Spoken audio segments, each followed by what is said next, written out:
আসসালামু আলাইকুম everyone, ইরহানস family ব্লগের আরও একটি সুন্দর ভিডিওতে আপনাদের সবাইকে স্বাগতম।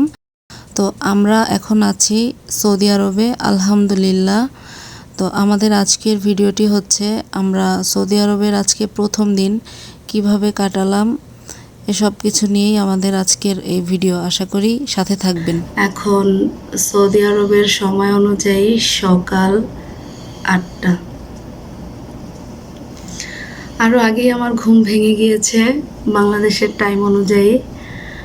আমরা এয়ারপোর্ট থেকে বাসায় এসেছি একদম 2টা বেজে গেছে আসতে আসতে। এয়ারপোর্ট থেকে এসে আমরা আমাদের বাসায় আসিনি, সরাসরি আমার যা এখানে থাকে জায়ের বাসায় সরাসরি আমরা গিয়েছিলাম। তারপর সেখান থেকে বাসায় আসতে আসতে আমাদের রাত 3টা বেজে গিয়েছে। তারপর ঘুম দিলাম।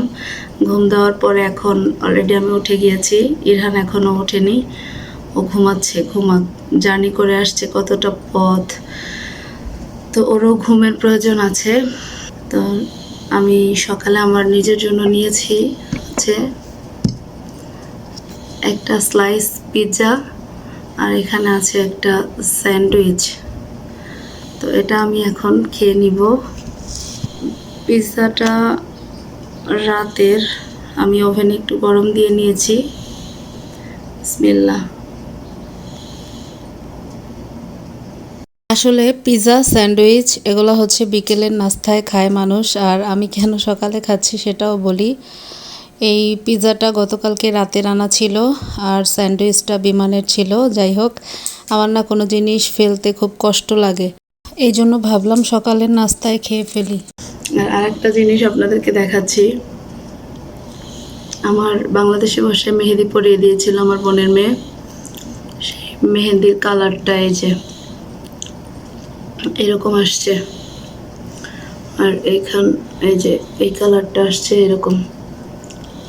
আমার হাতে কালার যদিও খুব বেশি হয় না, তারপরও অন্যান্য বারের তুলনায় এবার ভালোই কালার আসছে। থ্যাংক ইউ মাহিমা তোমাকে। আমি আমার সকালের নাস্তা কমপ্লিট করলাম। এখন ঘরটা অগোছালো আছে, ঘরটাকে একটু ক্লিন করব, আর হচ্ছে একটু রান্না বসিয়ে দিব। ইরহান, তুমি কি খাবে বলো? বার্গার। বার্গার খাবে? আচ্ছা, বাবাকে বলছি। এই দিক দিয়ে আমি ইরহানের জন্য একটু চিকেন বসিয়ে দিয়েছি। যদিও ঘরে গরুর মাংস আর চিংড়ি মাছ রান্না করা আছে, ইরহানের বাবা রান্না করে রেখেছিল আমাদের জন্য, কিন্তু ঝালের পরিমাণটা বুঝতে পারেনি, ইরহান খেতে পারবে না, তাই জন্য ইরহানের জন্য একটু চিকেন রান্না করব। এই দিক দিয়ে ইরহানের বাবা খুব সুন্দরভাবে কেচি আর ছুরির সাহায্যে মাছগুলোকে কেটে দিচ্ছে। মাশাল্লাহ, আমি আসলে বাংলাদেশে থাকতে ওভাবে কখনো মাছ কাটা হয়নি, মাই করতো সব কাজ, আর এখন তো ছুরি আর কেচি দিয়ে কাটতে হবে, সেটা আসলে আমার দ্বারা অসম্ভব। যাই হোক, অসম্ভব বলে কোনো কথা নেই, সব কিছু ট্রাই করলেই হয়ে যায়। তারপরও ইরহানের বাবার কথা হচ্ছে, এতদিন যখন আমরা ছিলাম না তখন তো সব কাজ একাই করতো তারা, আর এখন আমাদেরকে দেখে মাথায় উঠে যাবে নাকি, এজন্য সমস্যা নেই, সে নিজে থেকেই আমাকে সাহায্য করছে। মাশাআল্লাহ। ইরহানকে গোসল করিয়ে নিয়ে আসলাম, এখন ওকে একটু আমি বেবি লোশন মেখে দিব, তারপরে ইরহান কি করবে, দুপুরের খাওয়া দাওয়া করবে। গোসল করে কেমন লাগতেছে তোমার কাছে বলো? ভালো লাগে। বলো খালামণিরা, তোমরা গোসল করতে চাও?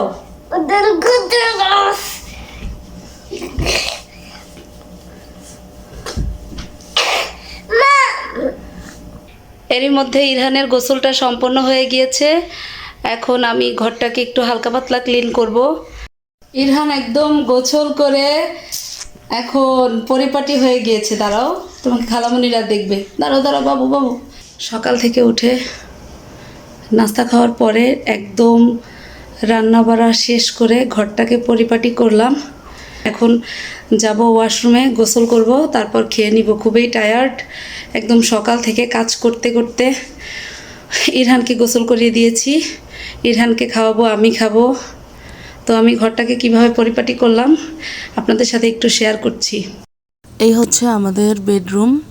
তো আমি টুকটাক করে হালকা পাতলা গোছানোর ট্রাই করেছি যতটুকু সম্ভব। আর আমাদের পুরো রুমের ভিডিও নিয়ে একটি ভিডিও আমি আলাদাভাবে বানাবো ইনশাআল্লাহ। এত এত ফ্রুটস, চকলেটস, স্ট্রবেরি, ইরহান এখন কিছুই খাচ্ছে না। কি করব, যখন মন চায় খাবে। আর আমারও না এখন কিসের জন্য জানি এই যে কত সুন্দর পাকা পেয়ারা দেখেন আপনারা, এখন কিছুই খেতে ইচ্ছে করছে না এক কথায়। এখানে রান্নাবাড়া অলরেডি করে রেখেছি, এখন গোসল করে খাওয়া দাওয়া শেষ করব। তো এই ছিল আজকে আমাদের সারাদিনের কার্যক্রম। বিশ্বাস করেন প্রচণ্ড পরিমাণে টায়ার্ড, এখন ভিডিও আর লং করব না। আর এখন সরাসরি চলে যাব ওয়াশরুমে, গোসল করব, দেন খাওয়া দাওয়া করব, রেস্ট নিব। তো আপনারা সবাই ভালো থাকবেন। আর আজকের মতো এখানেই বিদায় নিব, দেখা হবে নতুন কোনো ভিডিওতে। সেই পর্যন্ত ভালো থাকবেন। আল্লাহ হাফেজ।